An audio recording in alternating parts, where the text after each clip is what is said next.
Hello bigger kids, welcome to Surabhi science hub. आज का हमारा टॉपिक 11th के लिए नहीं, 12th के लिए नहीं, हर उस इंसान के लिए जिसको जीन्स या जेनेटिक्स में इंटरेस्ट है।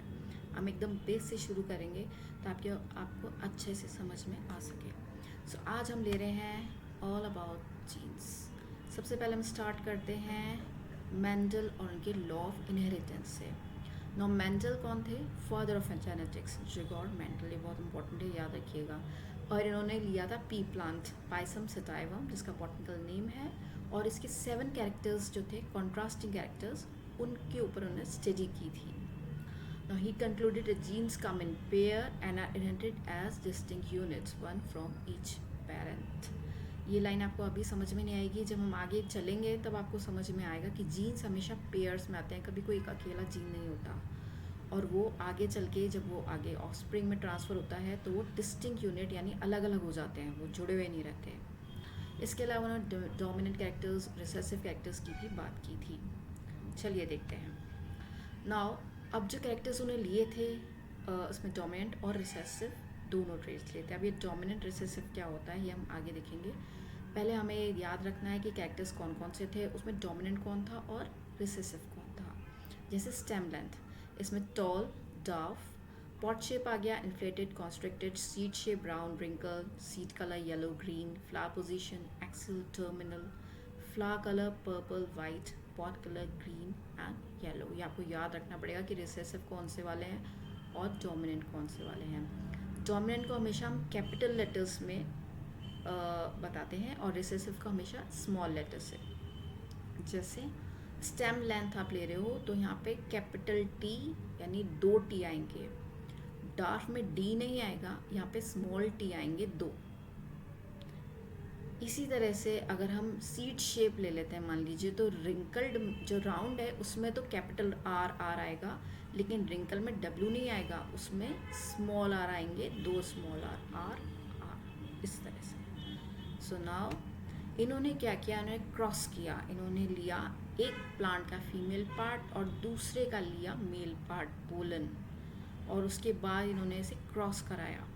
ये था पर्पल फ्लावर और वाइट फ्लावर। लेकिन जब इन्होंने F1 हाइब्रिड बनाया तो उन्होंने देखा कि सारे प्लांट्स जो थे वो पर्पल कलर के थे, उनमें पर्पल फ्लावर्स थे। तो इन्होंने कहा कि ये जो है ये F1 हाइब्रिड है, और अब इन्होंने इसको सेल्फ कराया, यानी इन्हीं प्लांट्स को आपस में ही क्रॉस कराया। तो अब अगर हम देखते हैं नेक्स्ट, यहाँ पे देखिए पर्पल फ्लावर और वाइट फ्लावर, जब इनको क्रॉस कराया गया तो उन्हें देखा कि 3 पर्पल फ्लावर इनको मिले और एक वाइट फ्लावर मिला। यानी जो फिनोटाइप था, फिनोटाइप यानी आपको जैसा दिख रहा है, वो है 3:1, ये रेशो था। लेकिन जब जीन्स पे आए हम तो जीनोटिपिक रेशो क्या हुआ, कैपिटल पी और फिर 2 इनको मिले, P and small P, capital P and small P, और रिसेसिव के लिए आया 2 स्मॉल पी। अब ये बीच के कैसे आए? अच्छा, एक चीज़ और मैं बताती हूँ, इसमें होमोजाइगस और हेट्रोजाइगस। होमोजाइगस जैसे पी और पी है, और अगर पी यानी जो दोनों कैपिटल पी हैं या दोनों स्मॉल पी हैं, ये तो हो गए होमोजाइगस। और हेट्रोजाइगस जैसे कैपिटल पी स्मॉल पी, ये हेट्रोजाइगस है।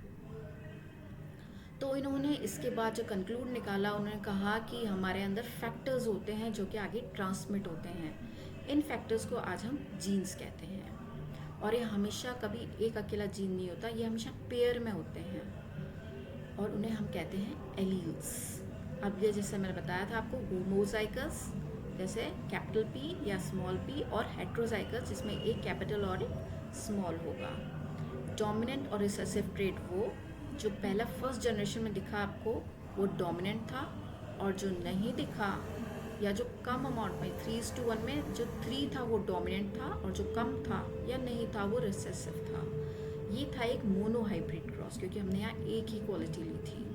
तो आपको हमेशा याद रखना है कि मोनो हाइब्रिड क्रॉस में फिनोटिपिक रेशियो होगा 3:1, लेकिन जीनोटिपिक होगा 1:2:1। अब हम देखते हैं जीनोटिपिक रेशियो कैसे आता है।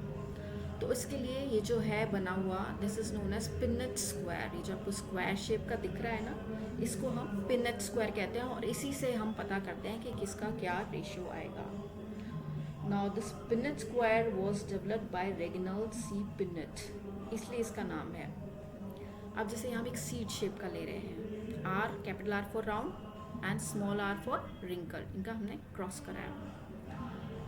यहाँ पे जो पहला हमने किया था ना, ये वाला क्रॉस, इसमें तो सेल्फ था, लेकिन जब हमने नेक्स्ट क्रॉस किया ये उन्होंने क्या किया, एक डोमिनेंट वाला ले लिया और एक रिसेसिव वाला ले लिया, और इन सबको इन्होंने क्रॉस करा दिया। ये देखिए यहाँ पे क्रॉस कराया तो इनको ये चीज़ मिली, ये दो तो मिल गए इनको, लेकिन ये बीच वाले भी मिले और वो मिले दो, तो ये क्या बना, जीनोटिपिक रेशो वो था 1:2:1 का रेशो।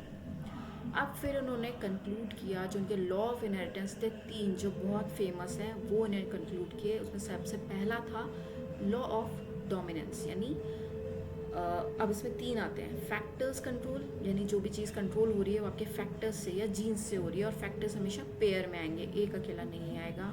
अगर डिसिमिलर है, हेट्रोजाइगस कंडीशन है, तो जो उसमें से एक होगा वो डोमिनेट करेगा। फिर आता है लॉ ऑफ सेग्रीगेशन, ये जो फैक्टर्स हैं जो साथ में आ रहे हैं ना पेयर में, वो हमेशा साथ नहीं रहते, वो आगे चल के ऑफस्प्रिंग में वो डबल हो जाते हैं। हम हेट्रोजाइगस कंडीशन में वो चीज़ देख चुके हैं। नेक्स्ट आता है इंडिपेंडेंट असॉर्टमेंट। इसमें क्या होता है कि हर गैमीट में, ये प्योर मान के चल रहे हैं कि हर गैमीट में एक पर्टिकुलर प्योर फॉर्म में आएगा। जैसे हम यहाँ बात करें तो यहाँ पे आपको पर्पल फ्लावर में कैपिटल P ही मिलेगा और वाइट फ्लावर में स्मॉल p ही मिलेगा। तो इन दैट केस क्या होगा कि गैमीट्स में ऐसे आते हैं और आगे चल के ये अलग अलग हो जाते हैं, यानी ये हेट्रोजाइगस कंडीशन फॉर्म कर लेते हैं। तो ये थे 3 लॉ ऑफ इनहेरिटेंस। आगे हम बात करेंगे डाई हाइब्रिड क्रॉस की, पिनेट स्क्वायर की, और ऐसी और भी बहुत सारी चीज़ों की। ये लॉज याद रखिएगा, क्योंकि जब आगे एक्सपेरिमेंट्स हुए तो कुछ इस तरह के हो गए कि ये लॉज थोड़े गड़बड़ा गए थे। वो कैसे हुआ था वो हम अगली वीडियो में शेयर करेंगे। अगर आपको मेरा चैनल पसंद आया हो तो प्लीज़ इसको लाइक, शेयर और सब्सक्राइब करना ना भूलते हैं। मिलते हैं नेक्स्ट वीडियो में, तब तक के लिए गुड बाय।